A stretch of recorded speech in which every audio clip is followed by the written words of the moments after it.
Қайырлы күн баршаңызға. Бүгін мен сіздермен табиғи өрік шырынының, яғни абрикосовый соктың рецебімен бөлісемін. Менің каналыма тіркеліп, лайк, комментарий жазып және өз пікірлеріңізді білдіре отырыңыздар. Алдымен өрікті, яғни абрикосты барлық несіне тазалаймыз. Сүйегінен тазалап алып, неке осындай жуып тазалап алдым. Барлығын сүйегінен айырып, яғни дәнінен ішіндегі айырып алдым. Неке көріп тұрғаныңыз тура осындай қылып.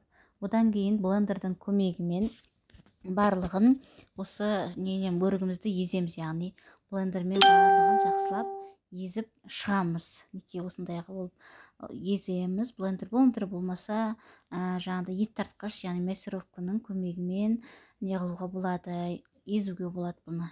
Неке осындай қылып барлығын езіп аламыз. Біркелкі, яғни ішінде ірісі қалмауы керек. Сондай мінекей осындай болып шықты өрігіміз. Мінекей бұны енді осындай яғни ситодан өткіземіз. Барлығын қою үшін де жаңағыдай сырты қалып қояды, ішінде тек қана тазасы қалуы керек. Мүмкіндік болса осындай үлкен ситодан өткізген жақсы, кішкенеге қарағанда.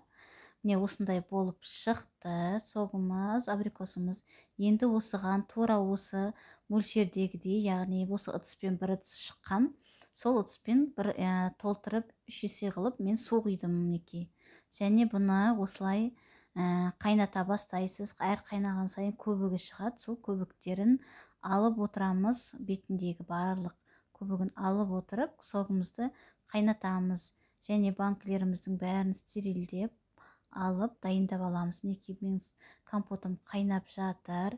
Мен бұған 1 килограмм қант қостым. Мінекей осы алдын ала дайындалған банкілерімізге құйып шығамыз.